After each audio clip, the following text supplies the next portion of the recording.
"I never thought it would come to this," Franecha Torres muttered, standing in the courtroom, eyes wide with disbelief. As the weight of her crime began to sink in, her bravado melted away. The 17-year-old girl, who had lured a man to his death in a brutal robbery turned murder, was about to hear a sentence that would forever change the course of her life. The courtroom was silent, save for the quiet sobs from the victim's family. The once confident teenager, who had plotted a senseless crime, now stood frozen in fear.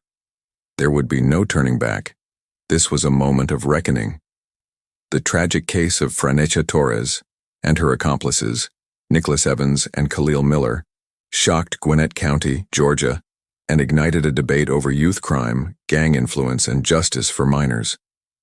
On October 7, 2018, a violent robbery took a tragic turn when 21-year-old William Tunchez was lured into a secluded area under false pretenses.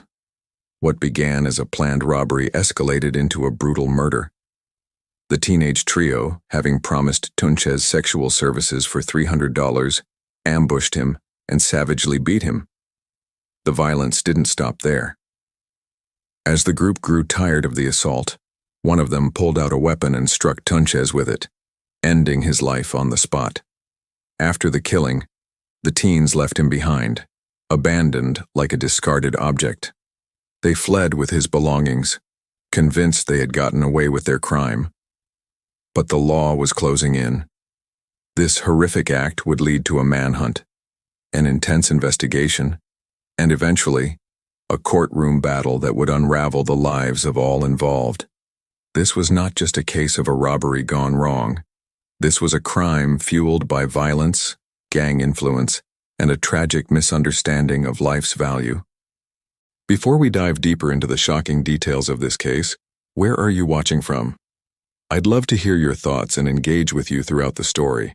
And if you haven't subscribed yet, hit that button, because in this video, we'll explore not just the facts of this tragic crime, but the psychological, emotional, and legal consequences for everyone involved. Trust me, you won't want to miss the twists and revelations to come. In the next few minutes, we'll peel back the layers of this tragic story step by step. We'll begin with the shocking crime itself, the betrayal, the violence, the coldness of the act. Then, we'll move into the investigation, where every detail, every decision made, led to the shocking twists that followed. But the story doesn't end there. We'll take you into the courtroom, where the true cost of a single moment of rage was laid bare for all to see. This case reveals the stark truth about the human side of crime, the struggles, the mistakes, the brokenness, and the consequences that cannot be undone. Each piece of this story is more than just a headline. It's the unraveling of lives that will leave you asking, how could something like this happen? Could it have been prevented? Stay tuned, and let's explore the complexity of human behavior, youth crime, and the justice system together. The journey through Franecha Torres. The case is about to begin. Hold on tight as we break down the shocking events, the investigation, the trial, and the aftermath that left a community reeling, a family mourning, and 3 teens facing life in prison. Will you find the answers you're looking for, or will this case continue to haunt your thoughts long after it's over? Let's find out. Franecha Torres was a 17-year-old girl from Gwinnett County, Georgia, whose involvement in the murder of William Tunchez raises profound questions about the psychological and emotional drivers behind such a violent crime. While there is no public evidence of a formal history of mental illness, the case paints a picture of a troubled individual. Torres, along with her accomplices, exhibited a complete disregard for human life, luring Tunchez into a vulnerable position under false pretenses and then ruthlessly murdering him. This callousness may be attributed to several factors. Adolescents, particularly those involved in gang culture or violent subcultures, often struggle with impulsivity, poor decision-making, and emotional regulation. Torres and her co-defendants had connections to the Quacked Gangster Disciples, a street gang with a history of violence, which might have influenced their actions. The normalization of violence in their environment could have desensitized them to the gravity of their actions. Additionally, teenagers, even without a diagnosed mental illness, are still developing their emotional and psychological maturity, which may explain the lack of empathy Torres demonstrated during the trial and in the moments leading up to the murder. Torres likely felt invincible or detached from the consequences of her actions, a common mindset among individuals involved in high-risk behaviors. The thrill of power, the desire for financial gain, and the influence of her peers may have overshadowed any moral compass she once had. Her belief that she could escape serious consequences due to her age is indicative of a lack of understanding about the gravity of the situation and her role in it. Her calm demeanor in court, even as the murder charges mounted, suggests an individual who had become numb to the consequences of her actions. However, it's important to note that while Torres' actions were violent and extreme, they were not necessarily driven by mental illness. Rather, they may have stemmed from a combination of environmental factors, peer pressure, and a profound misunderstanding of the value of human life. William Tunchez, the victim in this case, was a 21-year-old man whose life was tragically cut short by the actions of 3 teenagers. Before his death, Tunchez had dreams and aspirations like many others his age. He was a young man just beginning his adult life, full of potential. Although details of his personal life are sparse, his tragic death paints a picture of a life violently and unnecessarily interrupted. Tunchez's family was left shattered by the crime. His mother, father, and siblings were left to mourn a loved one whose life was taken in an unfathomable manner. Losing a child to such a brutal act is an indescribable pain that stays with a family forever. The fact that Tunchez was not only murdered but also robbed and discarded like an object makes his loss even more painful for his family. No parent should have to bury their child, let alone in such a violent, senseless way. The emotional toll on the family was evident during the trial. As the details of Tunchez's death came to light, his family's anguish became palpable. They were forced to relive the horrific moment of their loved one's murder, watching as his killers remained largely indifferent. The trial, which included the teens' cold-hearted behavior and their apparent lack of remorse, further deepened the emotional wounds inflicted by the crime. Tunchez's friends and family had to reconcile the vibrant life he lived with the grisly way it was taken from them. His absence left an undeniable hole in the lives of those who knew him, and the pain of his death has rippled throughout the community. His death sparked conversations about youth violence, the consequences of gang involvement, and the need for stronger community support systems to prevent similar tragedies. The emotional scars left by his death will likely affect his loved ones for the rest of their lives. The crime had a lasting impact beyond just the family. The entire community was shaken by the brutal nature of the act. Gwinnett County, known for its suburban tranquility, was forced to confront a reality where such heinous acts could happen close to home. The crime served as a stark reminder that violence can touch any corner of society, especially when young people are caught in the grip of destructive influences. In the end, the story of William Tunchez and Franecha Torres is a tragic reminder of how easily lives can be destroyed in moments of violence, and how deep the emotional scars can go for both victims and perpetrators. While Torres will face the consequences of her actions, Tunchez's family will live with the heartbreaking loss of a son, a brother, and a friend, forever haunted by the brutal way he was taken from them. The sound of a phone ringing echoed through the still night air, cutting through the silence of Bonn. October 7, 2018, in Gwinnett County, Georgia.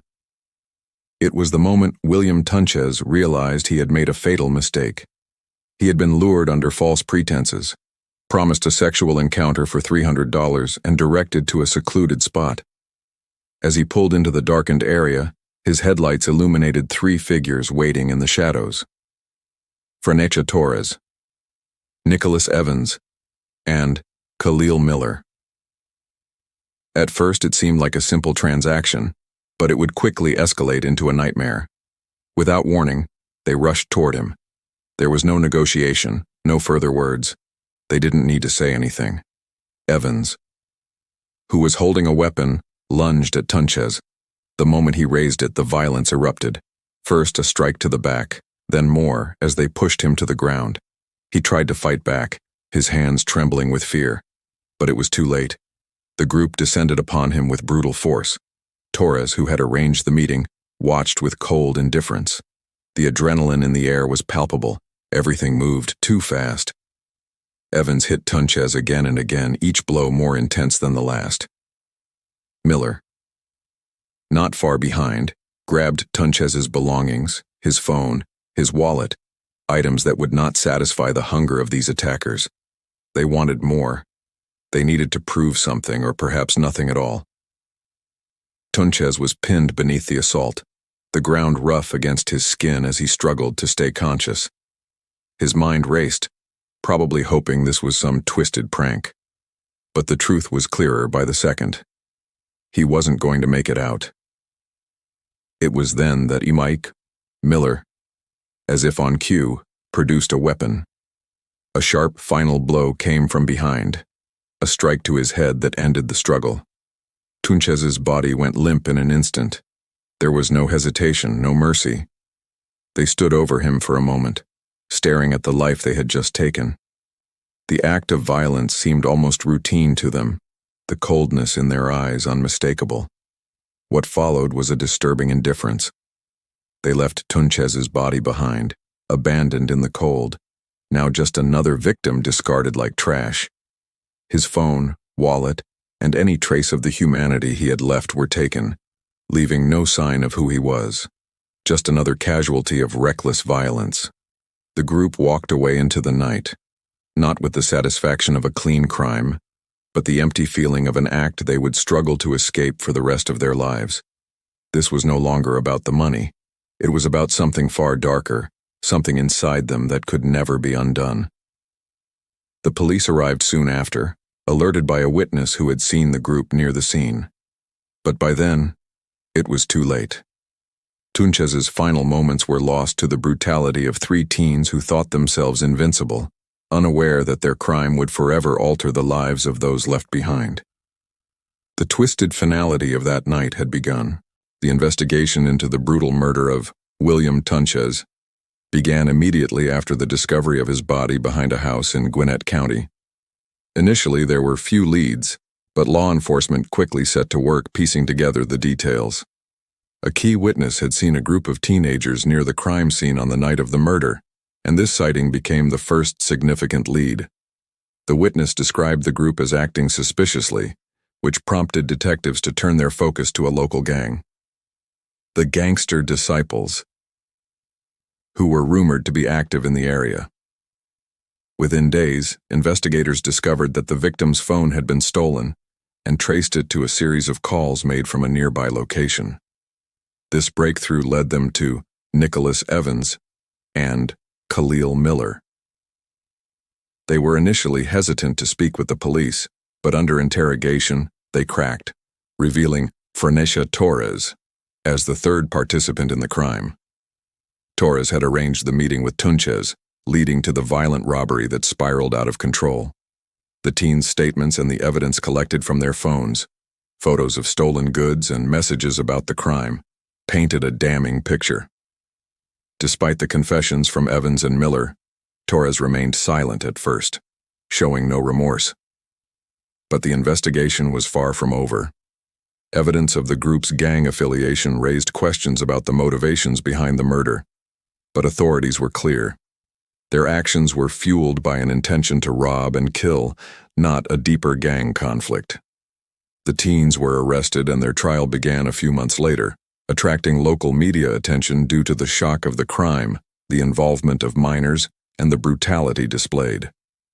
The courtroom drama that followed was intense, with the prosecution painting a chilling picture of the events leading to William Tunchez's death. The turning point in the trial came when Franecha Torres, who had initially remained stoic and detached, finally showed signs of fear. As she realized the full extent of the charges, felony murder, armed robbery, and conspiracy to commit murder, the gravity of the situation became impossible to ignore. The courtroom was filled with tension as Torres struggled to maintain her composure. The prosecution's case was built on the damning evidence, witness testimonies, digital forensics, and the confessions of Evans and Miller. They argued that Torres had been the mastermind behind the plan, having lured Tunchez into a trap with the promise of sex in exchange for money, only to see the situation spiral into violence.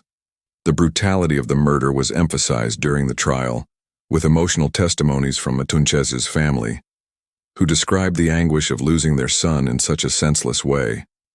Torres, on the other hand, showed little to no remorse during the proceedings. At one point, she even smirked during the presentation of evidence, an action that deeply upset the victim's family and further painted her as indifferent to the crime. Khalil Miller and Nicholas Evans, though both showing some regret, were also held accountable, with their confessions playing a crucial role in securing the convictions. One of the most controversial elements of the trial was the sentencing of Torres, who, despite being a minor, faced a life sentence without parole. The defense attempted to argue that she should be treated more leniently due to her age, but the prosecution countered, stating that her actions showed a level of premeditation that warranted the harshest punishment. Torres's defense team also tried to paint her as a victim of her environment, influenced by gang activity and peer pressure. However, this argument failed to sway the jury, who found her guilty on all counts. In the end, the jury deliberated for several days before delivering the verdict. Guilty Maiden on charges of felony murder and armed robbery. Torres, Evans, and Miller were each sentenced to life in prison without parole. The judge's words were final and unyielding, reflecting the gravity of their actions. As the gavel fell, Torres's face, once filled with defiance, now displayed the realization that her life would never be the same. She was led away, the courtroom filled with the quiet sobs of Tunchez's family, who could only hope that justice had been served. Despite the sentence, the damage was already done. William Tunchez's life could never be returned, and the consequences of this brutal act would ripple out for years to come. The trial closed a chapter on a senseless tragedy, but it left the larger questions unanswered. What drives a teenager to commit such a violent act? And could this tragedy have been prevented? The answers remain as elusive as ever. The aftermath of William Tunchez's tragic death sent shockwaves throughout Gwinnett County, forever altering the community's perception of youth violence. The crime, particularly the involvement of minors in such a brutal act, left residents grappling with the unsettling reality that even in suburban areas, violent crime could occur without warning. The incident forced local leaders to address the growing issue of gang activity among young people, with many questioning the effectiveness of existing programs aimed at curbing such violence. The community, once seemingly untouched by such acts, now found itself searching for ways to prevent future tragedies. 4. Tunchez's family. The pain of losing a son, brother, and friend in such a senseless manner was immeasurable. His mother, father, and siblings were left to mourn the life that was taken too soon, their grief compounded by the brutal nature of his death. As they navigated the trial and its emotional toll, they were forced to relive the traumatic event again and again. The loss left a permanent scar, and while the legal system delivered justice, no sentence could bring back the loved one they had lost. The perpetrators, Franecha Torres, Nicholas Evans, and Khalil Miller, faced the ultimate consequence for their actions. All three were sentenced to life in prison without the possibility of parole, a sentence that reflected the severity of the crime. For Torres, in particular, the sentencing was a harsh wake-up call. Once a teenager with a future ahead of her, she now faces a lifetime behind bars.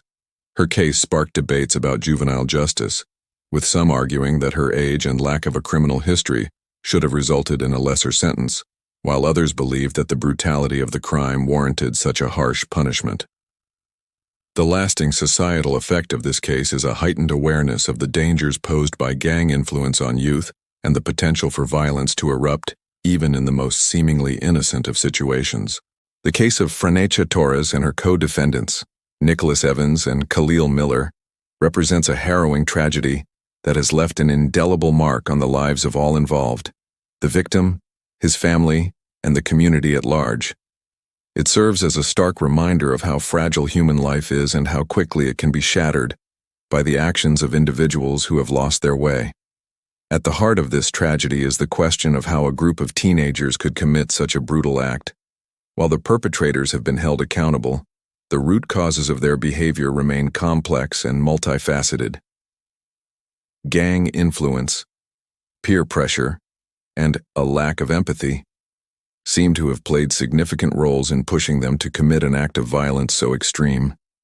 The emotional and psychological detachment displayed by Torres, Evans, and Miller during the trial points to a troubling disconnect between their actions and an understanding of the consequences.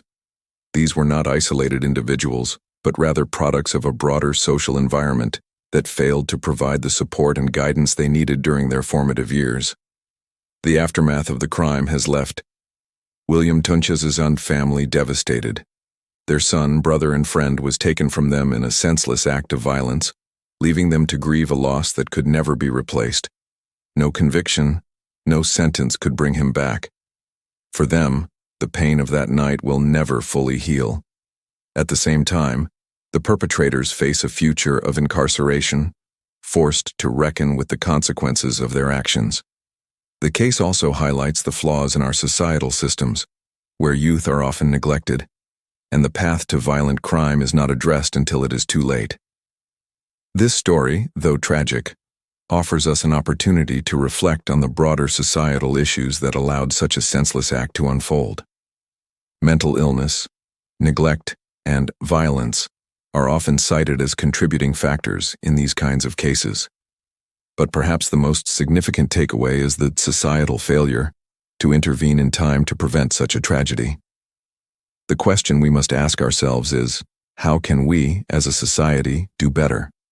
How can we provide the necessary support systems for young people who are at risk of falling into a life of crime? And most importantly, could these tragedies have been prevented? When we reflect on the cases involving Franecha Torres, Nicholas Evans, and Khalil Miller, we are confronted with painful truths about the vulnerability of youth and the potential for violence to emerge from environments of neglect, peer pressure, and gang influence. These were not just the actions of 3 individuals. They were the result of systemic failures that allowed these teens to slip through the cracks. Mental illness, though not explicitly identified in the case, might be a factor in understanding the perpetrator's emotional detachment from the brutal reality of their actions. How can young individuals commit such extreme violence without the empathy or understanding of its consequences? Did they grow up in environments where violence was normalized, or were there deeper psychological issues at play? Neglect is another factor that looms large in cases like this. Did these teens have access to the guidance and support they needed to navigate their tumultuous teenage years? Or were they abandoned to figure things out on their own, drifting toward dangerous influences and destructive paths? Lastly, violence. Both as an immediate cause of this crime and a larger societal issue, deserves deep consideration. This crime was not a spontaneous act but a violent escalation that unfolded over a period of time. It challenges us to think about how we, as a society, condone or fail to address the violence that surrounds us, whether it is in the form of gang activity, media portrayal, or a culture that normalizes aggression and harm. Could these tragedies have been prevented? It's a question that stirs emotions, urging us to look inward. What does this case say about our responsibility as a society to protect our youth and prevent the cycle of violence? How can we provide the necessary tools, education, and support to steer young people away from these destructive paths? The answer is complex, but one thing is clear. Prevention starts with intervention, early, consistent, and compassionate intervention. These cases remind us that each individual involved, whether as a victim or perpetrator, is part of a larger social fabric, and the consequences of neglect, violence, and systemic failure touch everyone. The responsibility lies with all of us to change the systems that allow such tragedies to unfold, to protect our youth, and to ensure that such senseless loss becomes a rare occurrence, not a regular one. What do you think? Was justice truly served in the case of Franecha Torres and her co-defendants? Do you believe their life sentences were justified, or should they have received a second chance? Could this tragedy have been prevented? And what role does society play in preventing such violence among youth? Let us know your thoughts in the comments below. We'd love to hear your perspective on this complex case. If you found this story compelling, make sure to subscribe for more in-depth true crime explorations. Like and share this video to continue the conversation with others, and stay tuned for more stories that examine the darker side of human behavior and justice.